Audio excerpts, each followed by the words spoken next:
Mali, il est 13h à Bamako, 13h à Kéniba.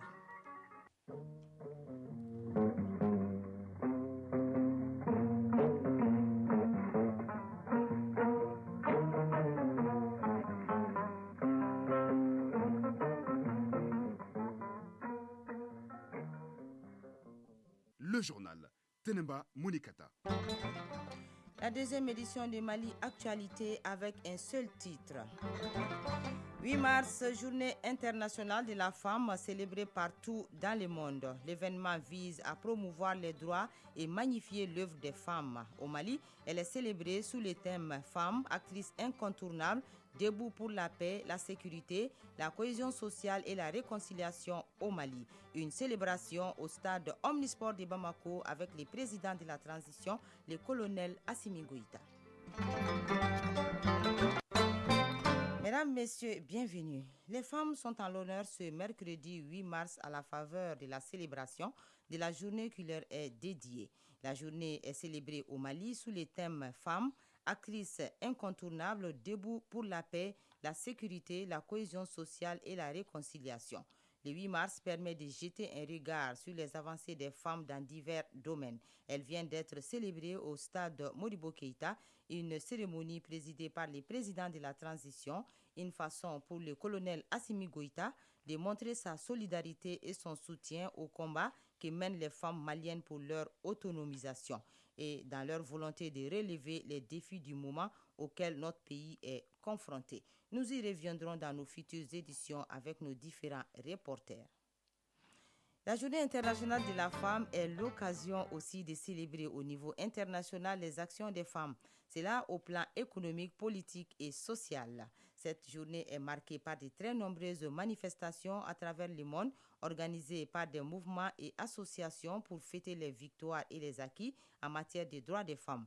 La journée est aussi une opportunité pour faire entendre les revendications des femmes. L'historique de la journée du 8 mars avec Baraki Sawatara.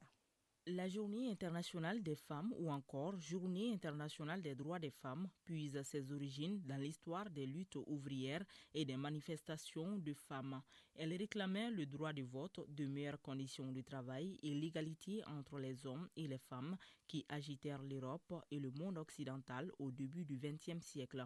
La création d'une Journée internationale des femmes est proposée pour la première fois en 1910 lors de la conférence internationale des femmes socialiste par Clara Zetkin et s'inscrit alors dans une perspective révolutionnaire. La date n'est tout d'abord pas fixée et ce n'est qu'à partir de 1917, avec la grève des ouvrières de Saint-Pétersbourg, que la tradition du 8 mars se met en place. Après 1945, la Journée internationale des femmes devient une tradition dans le monde entier. Malgré l'obtention du droit de vote des femmes en 1944, cette journée reste une coutume et ne cesse de se réorienter vers l'obtention d'autres droits. Les mouvements féministes des années 1970 permettront à la Journée internationale des femmes de devenir une véritable coutume dans le monde entier, si bien qu'en 1977, les Nations Unies reconnaîtront officiellement le 8 mars comme la Journée internationale des femmes. Chaque année, le 8 mars est donc une journée consacrée aux femmes dans le monde entier. Elle permet à toutes les femmes de revendiquer leurs droits et de dresser un bilan sur l'évolution de la condition féminine et de pointer les inégalités qui demeurent. 8 mars toujours, un centre social au service des déperdus scolaires. Dédié aux jeunes filles, le centre social de Koulikoroba forme les jeunes femmes en coupe et couture. La directrice du centre social, Sheba Adam Diarra, est une femme âgée autodidacte. Elle arrive malgré tout à diriger le centre social qui est presque aujourd'hui à l'abandon.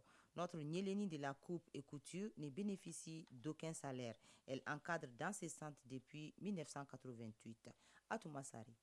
Madame Diarra Sheba Adam Diarra a dédié sa vie pour la survie du centre social de Koulikoroba. Elle encadre sans contrepartie des filles et des femmes en coupe et couture pour les rendre autonomes dans la vie. Depuis 46 ans, Sheba Adam Diarra avait bénéficié d'une formation dans ce même centre en confection de laine et crochet pour bébés. Sheba Adam Diarra, directrice du centre social de Koulikoroba.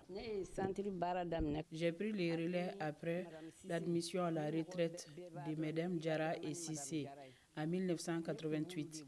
À l'époque, ce sont les filles issues des familles modestes qui sont reçues au centre. Quand on m'a transféré la gestion du centre, nous étions 46 filles. À cette période, c'est M. Makalou qui était le responsable du service social. On l'appelait les affaires sociales. Le sérieux et la détermination de Sheba Adam Jara lui ont permis en 1988 de devenir elle-même la directrice du même centre social. Le centre social de Koulikourouba vise en particulier la socialisation des jeunes filles issues des familles en situation difficile. Sheba Adam Jara, directrice du centre social de Koulikourouba. Dans ce centre, les pensionnaires sont exempts de la paye. En tant que responsable, je ne suis pas payée également. Donc, je travaille à titre bénévole depuis. J'ai encadré 86 femmes ici. Malgré les difficultés auxquelles le centre social de Koulikourouba est confronté, Sheba Adam Jara a un moral de fer pour faire fonctionner tant bien que mal la structure. Sangare Bamanyare, sortante du centre social de Koulikourouba. Né dans centre là 2007. J'ai commencé à fréquenter le centre en 2007. Mon mari m'a ouvert un atelier. Nous avons bien appris le métier au centre. Togola Mariam Koulibaly, sortante du centre social de Koulikourouba. Né dans le centre là 2014. J'ai intégré le centre en 2014. Sheba Jara est une formatrice pédagogue. Actuellement, j'ai mon propre atelier. Tous ceux qui encadrent dans le centre social le font gracieusement. Ousmane Fofana, formateur au centre social de Koulikourouba. Depuis 1995. Ma collaboration ici avec Sheba Jara a commencé en 1995. Elle a sollicité mon concours en me précisant que c'est à titre bénévole. Depuis lors, je n'ai pas regretté le travail dans le centre social de Koulikourouba. Les apprenantes sont convaincues que la formation leur permettra un jour de s'installer à leur compte. Traoré Sira Keita, apprenante au centre social de Koulikourouba. J'ai beaucoup apprécié notre formatrice qui est une bonne mère. Je demande aux autres femmes d'apprendre des métiers. Sheba Adam Jara, directrice du centre social de Koulikourouba. Le centre disposait de plus de 30 machines. Aujourd'hui, il y a quelques-unes qui ne sont pas en bon état. Ces machines ont été offertes par le jumelage avec Kéteni. Nous avons assez de difficultés pour le fonctionnement. L'état du centre est dans une dégradation très avancée. Si rien n'est fait, le temps aura raison du centre social de Koulikourouba, qui participe à lutter contre le chômage des filles et jeunes femmes de la cité du Méguitan. Koulikoro, Khatoumata Saré et Salif Maïga pour l'ORTM. Les artistes du Mali ont également chanté en l'honneur de la femme, un aperçu de leurs prestations avec Seydou Fomba en ce 8 mars. La femme pilier du foyer, la femme sur tous les fronts, à la cuisine, au champ, au marché, la femme facteur d'entente, de paix, la femme élément fédérateur au niveau de la communauté, la femme symbole de beauté. Sous quelle facette la femme n'a-t-elle pas été chantée par les artistes maliens depuis les générations Moranta Fessako jusqu'aux jeunes artistes d'aujourd'hui? Moranta Fessako qui avait conçu une chanson comparable à un petit recueil et dans laquelle elle cite toutes les femmes qui ont eu par le passé à faire preuve de bravoure. Des braves femmes du Mali ou d'ailleurs, elle n'oublie presque personne.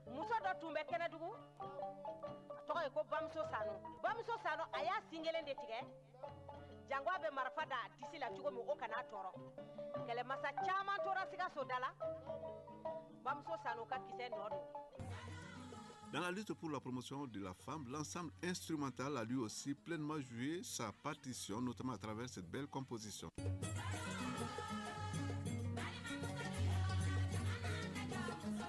Kandia Kouyaté a elle aussi été sensible à la cause des femmes. La chanson Moussolou, c'est-à-dire les femmes, en est une illustration.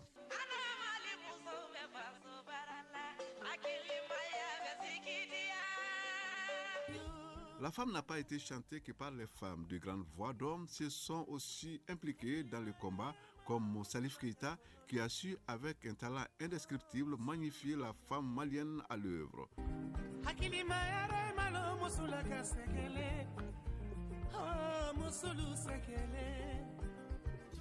Il y a bien sûr Mangala Kamara, cet autre grand de la musique malienne qui a donné de la voix en mettant l'accent sur la complémentarité entre l'homme et la femme.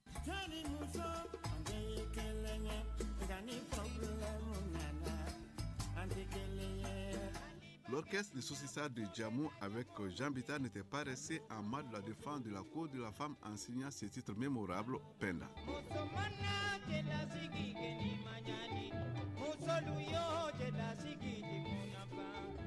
La jeune génération a pris le relais avec des voix comme celle de Chiché Dramé qui mettait en garde ceux qui osent faire du mal à la femme.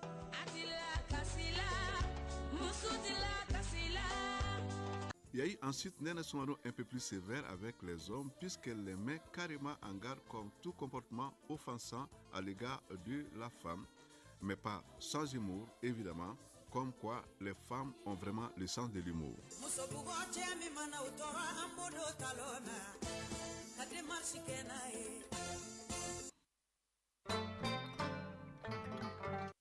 La mission du Conseil national de la transition de la Commission en charge de l'éducation se poursuit dans les régions nouvellement créées. La délégation a visité hier certaines écoles de Koutchala. Au cours de cette visite, elle a noté des dysfonctionnements un peu partout. Un rapport sera fait sur la situation de l'école dans la nouvelle région. Envoyés spéciaux à Koutchala, Salimata Dao et Abdul Salam Bambara. Koutchala reçoit pour la première fois la commission en charge de l'éducation du CNT, une opportunité pour eux de faire part aux visiteurs de leurs préoccupations. Au programme, visite des écoles, tout niveau compris. La perfection n'est nulle part. Dans cette école, par exemple, la classe de 9e année fondamentale compte 135 élèves, une pléthore qui pourrait être un facteur de baisse de performance. L'Institut de formation des maîtres, IFM, a bouclé le tour dans les établissements. Ici, la suspension des cours est une situation récurrente. Le directeur de l'académie d'enseignement nous dit la raison. Mahamar Alasso Maïga, directeur de l'académie d'enseignement de Koutchala. Le problème, c'est surtout les bourses des élèves de l'IFM et de l'IFP. Il n'y a pas d'enseignants et les enseignants qui sont là, ils se font muter sans l'accord de l'administration scolaire. Les membres du Conseil national de transition ont pris note et promettent de faire passer le message au niveau des plus hautes autorités. Magma Gabriel Konaté, président de la commission en charge de l'éducation du CNT. Les doléances ne sont pas tombées dans les oreilles de sourds et que le président du CNT, qui a tenu à ce que l'on fasse cette mission, aura un rapport de toute la situation. Comme il aime à le dire, l'école, c'est le fondement de la refondation. Ici également, les cartons du CRE produits par l'Institut des jeunes aveugles ont été remis à l'Académie pour les écoles. Cela au nom du président du CNT, colonel Malik Tiao. Koutchala, Salimata Dao et Abdul Salam Bambara pour l'ORTM.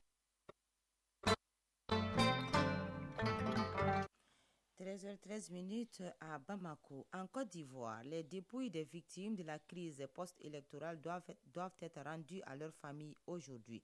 Au total, ce sont 47 corps et restes humains des victimes de violences commises en mars 2011. Ces corps avaient été exhumés pour certains en 2015, puis transférés à Abidjan pour les besoins de l'enquête sur les différents affrontements qui s'étaient produits au moment de la crise post-électorale. Guiglio, Blolequin et Toulepleu sont les 3 localités concernées par cette cérémonie conçue pour marquer un acte de la réconciliation nationale. Selon l'ONU, ces violences post-électorales ont fait près de 3000 morts en Côte d'Ivoire. À Madagascar, au moins 8 personnes ont perdu la vie hier dans le deuxième passage du cyclone Freddy.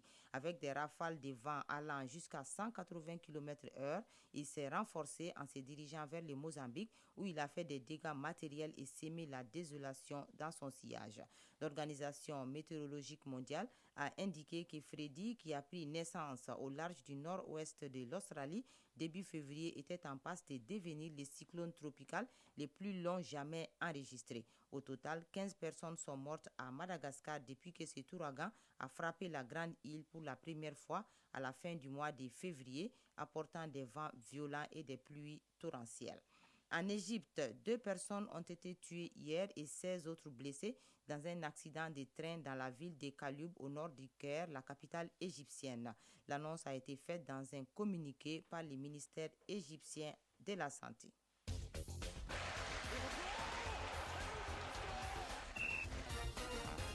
Bonjour Aridou Matina. Bonjour Tenemba Monikata. Bienvenue à la page sport. Visite ce matin du centre technique du Mali en plein chantier.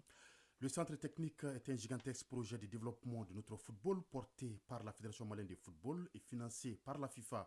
La première pose de pierre du centre a eu lieu l'année dernière et c'était en présence du patron de la FIFA, Gianni Infantino. Le centre est bâti sur une superficie de 20 hectares, une parcelle offerte par l'État grâce à l'implication du ministre en charge des sports. Le centre en chantier a été visité ce matin par les responsables de la FEMAFOOT qui avaient à leur côté le secrétaire général du ministère en charge des sports. Le chantier est constitué de 4 lots selon l'architecte Soumaïla Bokar Maïga.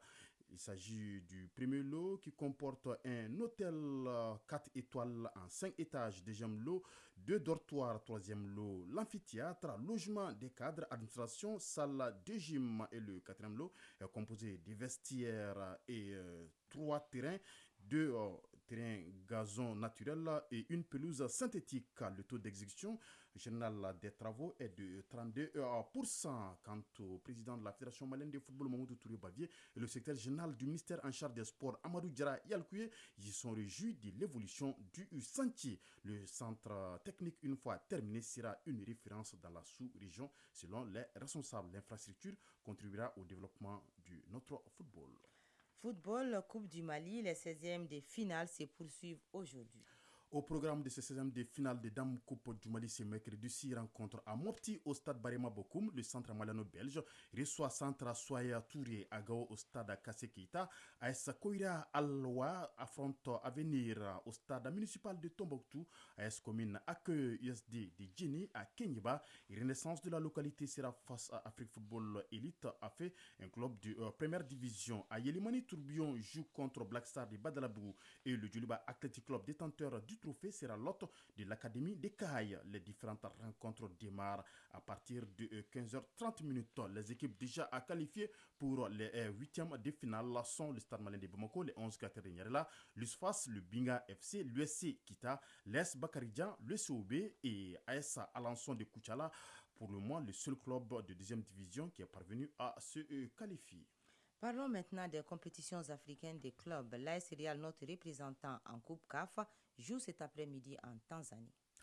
Oui, l'AS Real de Bamako est en déplacement à Dar es Salaam et affronte aujourd'hui Young Africans de la Tanzanie au compte de la 4e journée des matchs de poule de la Coupe de la Confédération. À l'aller à Bamako, il y a quelques jours, Young Africans avait fait match nul, un but partout. Dernier du groupe D avec 2 points après 3 journées. Le Real se doit de tout mettre en œuvre pour ne pas perdre cet après-midi afin de préserver toujours ses chances de qualification. Coup d'envoi du match, 16h heure de Bamako. Auparavant, à 13h, c'est déjà commencé. L'autre match du groupe oppose en Tunisie l'US Monastir à l'équipe du tout-puissant à Mazembe. Et après 10 minutes de jeu, c'est l'US Monastir qui mène un but à 0. L'unique but tunisien a été inscrit à la 3e minute par l'attaquant malien Bouakar Traoré. Voilà, c'est le malien qui évolue avec l'US Monastir. Donc, après 10 minutes, l'US Monastir mène un but à 0 devant le tout-puissant Mazembe. Il y aura également d'autres matchs de groupe ce mercredi. Maritimo Galand d'Afrique du Sud joue en ce moment contre l'USM d'Alger. Après 10 minutes également, les Sud-Africains mènent un but à 0. Donc, Marimo Galand mène un but à 0. Ensuite, il y aura Kara de Lomé, Pyramids d'Égypte. River United du Nigeria sera face au Daring Club Motema Pimpi de la RD Congo. Les Diables Noirs du Congo seront face à la SEC Mimosa de Côte d'Ivoire et Futur FC jouera contre le Phare de Rabat du Maroc. Toujours sur le continent, la 4e journée des rencontres des poules de la Ligue des Champions a débuté hier et un match était délocalisé à Bamako. S'il s'agissait de l'affiche Aurea AC de Guinée, Raja de Casablanca. Comme il n'y a pas de train homologué en Guinée, le Aurea AC avait ainsi choisi le Mali pour recevoir le club marocain. La rencontre jouée au stade du 26 mars a été gagnée par le Raja de Casablanca 3-1.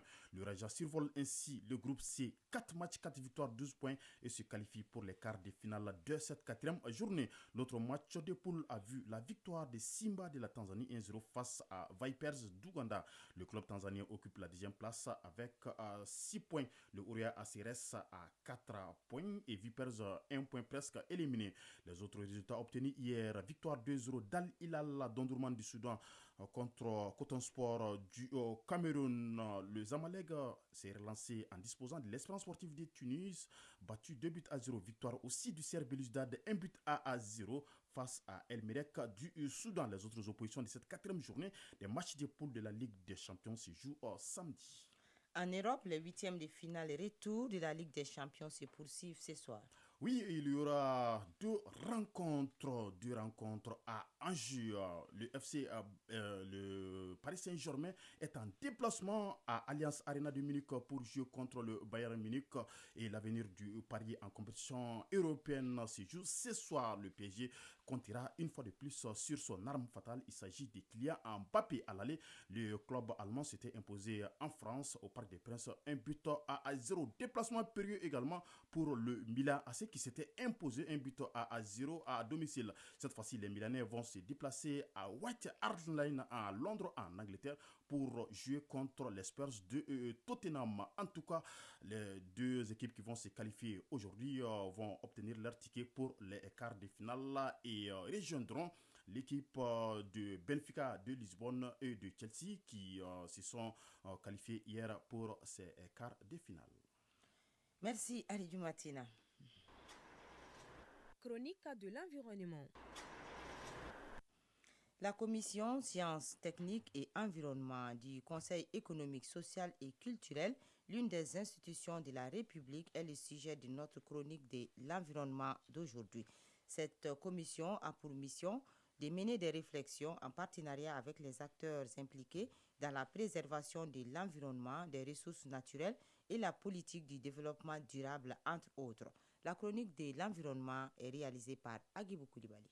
Le Conseil économique, social et culturel a pour mission de recueillir annuellement et de transmettre au président de la République, au gouvernement et à l'Assemblée nationale les attentes, les besoins et problèmes de la société civile. Une autre de ses missions est de conseiller les autorités du pays sur toute question d'ordre environnemental. Ce rôle revient à la commission Sciences, Techniques et Environnement. Simbala Sila, président de la commission Sciences, Techniques et Environnement au Conseil économique, social et culturel. Le Conseil économique, social et culturel a compétence sur tous les aspects du développement économique, social et culturel du Mali. L'environnement faisant partie intégrale du volet économique, social mais culturel, la nécessité de la présence d'une commission sciences techniques et environnementales s'impose dès lors. C'est une des commissions permanentes au sein du Conseil économique, social et culturel. Nous en avons 5 à ce jour. La commission sciences, techniques et environnement s'intéresse à tout ce qui concerne la vie de la nation dans le sens du bien-être social.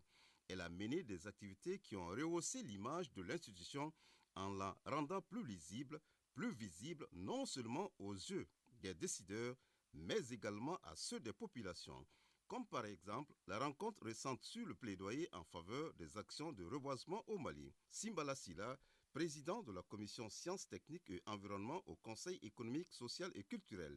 La protection de notre environnement est nécessaire pour, la santé, mais aussi notre développement en tant que tel. Donc c'est un problème qui ne peut pas être résolu par une seule personne ou une seule institution, mais nous devons nous donner la main. Chacun doit faire sa part. Nous sommes obligés parfois de couper des arbres pour des besoins économiques, mais cependant, nous pouvons les replanter aussi. Nous pouvons agir aussi sur le développement des énergies renouvelables, surtout leur utilisation en milieu domestique. C'est un bien commun qui doit être préservé ensemble. En ce qui concerne l'opération spéciale d'assainissement de la ville de Bamako et de Kati, la commission sciences, techniques et environnement se réjouit de cette initiative des autorités de la transition.